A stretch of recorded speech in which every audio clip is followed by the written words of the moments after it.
திமுகவை மொத்தமா முடிச்சு விட்டாங்க போங்க அப்படிங்கிற மாதிரி இணையதளத்துல ஒரு வீடியோ வெளியாக்கி பட்டி தொட்டி எங்கும் வைரல் ஆயிட்டு இருக்கு. இதுல முக்கியமா பாத்தீங்கன்னா இந்த காரில் உட்கார்ந்திருக்கும் நபர் வந்து திமுகவா, வெளியில பைக்ல நிற்கும் நபர் வந்து பாத்தீங்கன்னா நம்மள மாதிரி சாதாரண ஒரு பொது ஜனம் அப்படின்னு சொல்லி பாஜகவினர் வந்து இந்த வீடியோவை பகிர்ந்து இந்த மும்மொழி கொள்கை திமுக கடுமையாக எதிர்த்து வருவதற்கு இது ஒன்றே காரணம் அப்படின்னு சொல்லி இந்த வீடியோ பகிர்ந்திருக்காங்க.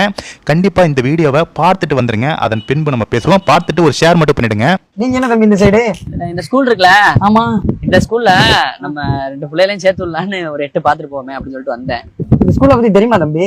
தெரியும்ண்ணே. என்ன தெரியும்? என்ன தெரியுமா, பெரிய ஸ்கூலு, நம்ம தொகுதியிலே ஒரு பெரிய ஸ்கூலு. ஃபீஸ் மட்டும் கொஞ்சம் அதிகமா வாங்குவாப்ல, இருந்தாலும் நம்ம பிள்ளைகள் நல்லா படிக்க வச்சிருவாப்ல, படிச்சு நல்லா முன்னேறினா அதான் நமக்கு வேணும். இந்த ஸ்கூல்ல தமிழே இல்ல, அது தெரியுமா உனக்கு?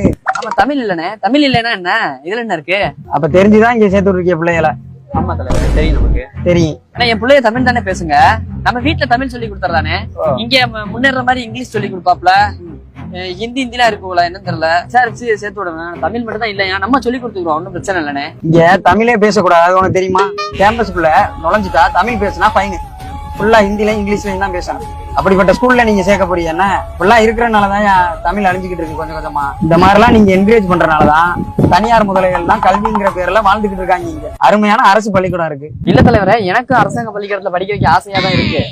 என்ன பண்றது, அங்க ஒழுங்கா பாடம் எடுப்பாப்லையான்னு தெரியல, ஒழுங்கா பிள்ளைய ஒழுக்கத்தோட இருக்குங்களான்னு தெரியல. நம்ம அந்த ஒரு பயத்துலதான் வந்து தனியார் பள்ளிக்கூடத்துல சேர்க்க ஆசைப்படுறோம், வேற என்ன. அரசு பள்ளியில ஒழுங்கா சொல்லி கொடுக்குறாரு யாரையா சொன்னா? இந்த மாதிரி எல்லாம் இருக்கிறனாலதான் தமிழ் கொஞ்சம் கொஞ்சமா அழிஞ்சுக்கிட்டு இருக்கு. அண்ணே, எனக்கு தமிழ் பட்டெல்லாம் இருக்குண்ணே.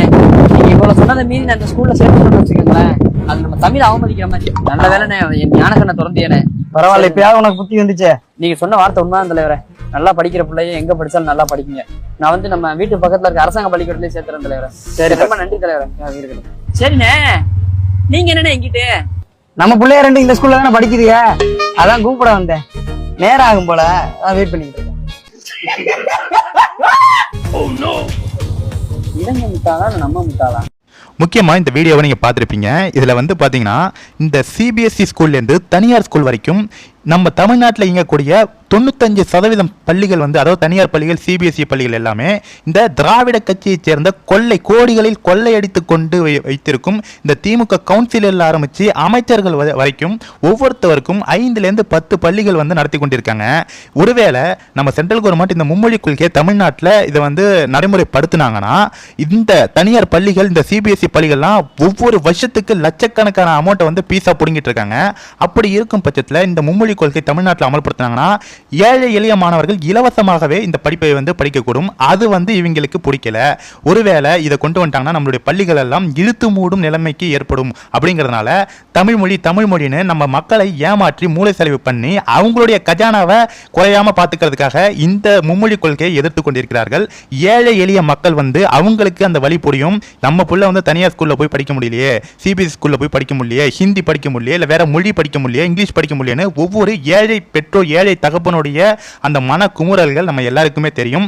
ஆனா இவங்களுடைய சிபிஎஸ்இ ஸ்கூலு, தனியார் ஸ்கூல் வந்து படுத்துரும் அப்படிங்கிறதுக்காக மத்திய அரசு கொண்டு வந்த அந்த மும்மொழி கொள்கையை எதிர்த்து கொண்டிருக்கிறார்கள். உண்மையிலுமே மத்திய அரசு இந்த மும்மொழி கொள்கையை அமல்படுத்தினாங்கன்னா நம்ம ஏழை வீட்டு பிள்ளைகளும் அனைத்து மொழிகளும் கற்கும். விருப்பமுள்ள மொழிகள், அவங்க என்ன விருப்பமோ அந்த மொழிகளை வந்து அவங்க கற்கலாம். இது மாதிரி தான் ஆப்ஷன் இருக்கு. ஒட்டுமொத்தமா ஹிந்தி திணிக்கிறாங்கன்னு ஒரு பொய்யான குற்றச்சாட்டை சொல்லி இவங்க தமிழ்நாட்டில் ஒரு பொய்யான அரசியலை நடத்திட்டு இருக்காங்க. கண்டிப்பா இந்த வீடியோவை எல்லாருக்குமே ஷேர் பண்ணுங்க. விழிப்புணர்வு வீடியோங்க, கண்டிப்பா ஷேர் பண்ணுங்க. நம்ம தமிழ்நாட்டு மக்களுக்கு புரிய வேண்டும். தயவு செஞ்சு இந்த வீடியோ ஷேர் பண்ணிடுங்க. Thank you friends.